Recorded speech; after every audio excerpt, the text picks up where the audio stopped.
Hi friends, this is Miss Jennifer from the Central Library. I am here to read a story to you today. I'm going to read The 12 Dancing Princesses by Bridget Barriger, and a thank you to Chronicle Books for letting us read this.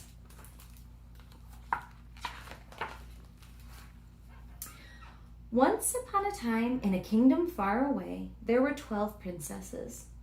Their names were Rose, Iris, Daisy, Tulip, Petunia, Bluebell, Clover, Violet, Zinnia, Lilac, Daffodil, and Poppy. Each one was lovelier than the flower she was named for. Although their lives were charmed, they had developed a mysterious problem. Every morning, without fail, the soles of the princesses' shoes were worn out and full of holes. And the princesses spent every day sleeping in the palace garden, snoozing and lounging like cats in the shade.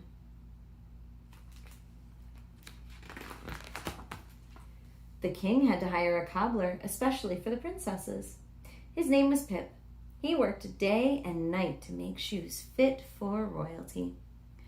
Pip liked Princess Poppy because she always told him how beautiful the new shoes were. "They're so," she would say as she yawned. "Lovely, Pip." And then she would fall asleep again, just like that. Poppy really liked Pip too, but she just couldn't keep her eyes open long enough to say so.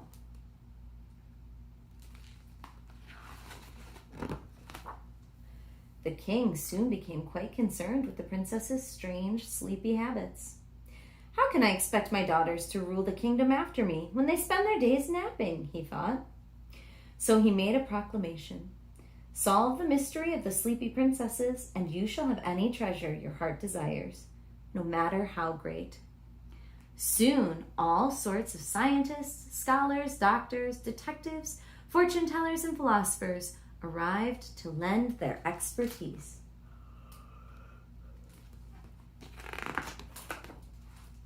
They studied the princesses while they slept, or tried to sleep. They inspected and inquired, searched and researched, examined and explored. Of course, all of this only made the princesses wearier than ever.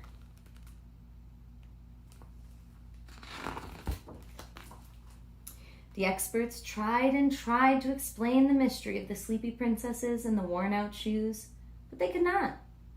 "If the brightest and best minds in the kingdom cannot help us, who can?" the king sighed, and great sorrow fell over the court. Only one person would not give up so easily: Pip. He devised a plan to solve the mystery and went to work immediately. That day, he made himself a pair of the softest, most silent shoes possible.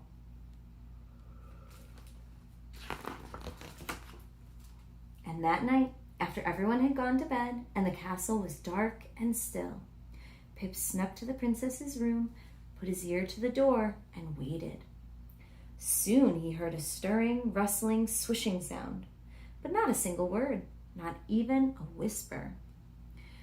Pip peeked through the door and saw all 12 princesses dressed in their finest gowns. They looked as though they were going to a grand ball, but their eyes were still closed as if they were sleeping. "Are they sleepwalkers?" wondered Pip.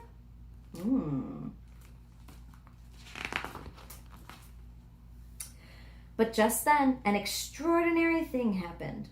A trap door appeared in the floor, and its doors swung wide open.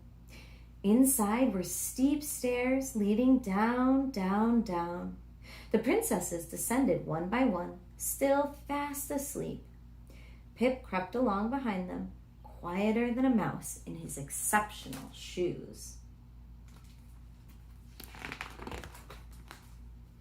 The stairs led into a cavern filled with a forest of shimmering, shining, glittering trees made of silver, gold, and diamonds. Perched in the trees were beautiful jewel-colored birds singing quiet lullabies. "This is a magic place," thought Pip. No one would believe it unless they saw it, so he broke off a few twigs off the trees to keep as proof.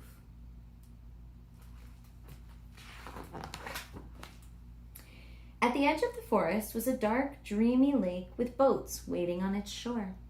The princesses stepped aboard, and Pip had to jump on quickly before they began to float silently toward an island. This is definitely some kind of enchantment, thought Pip.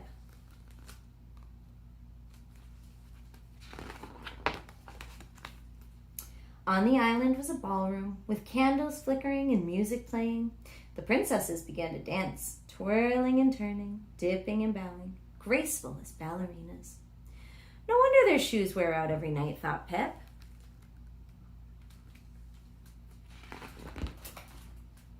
The princesses danced for hours and hours until morning. Suddenly the music faded, and just as quietly as they had arrived, the princesses left the island. I can't let this continue, said Pip. He had read enough stories to know that kisses are almost always the best antidote for spells. But he was so much of a gentleman that he could only bring himself to kiss Poppy's delicate hand. No sooner had he done so than her eyes fluttered open, and so did all her sisters' eyes.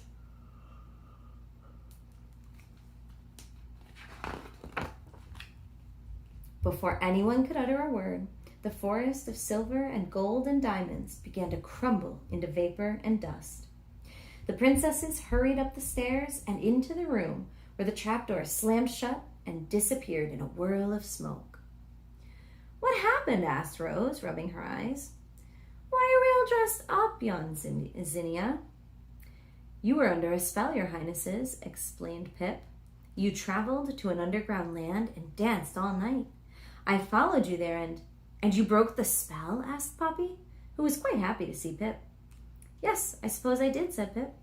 Let's go tell Father that the mystery is solved, she exclaimed.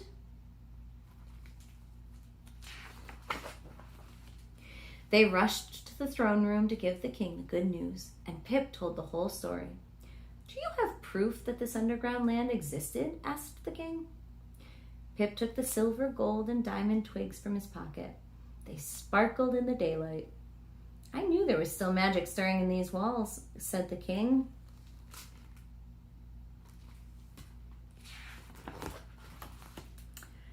You were more clever and brave than all the wisest people in the kingdom put together, and you have saved my daughters from their enchantment.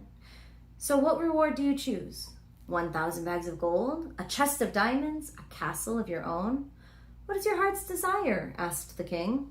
Your Majesty, more than anything else, I'd like to ask for Poppy's hand in marriage, answered Pip nervously. Poppy smiled brightly. Yes, she said. Yes, of course. From that day on, the princesses were happy and lively, and they never spent another day snoozing in the garden.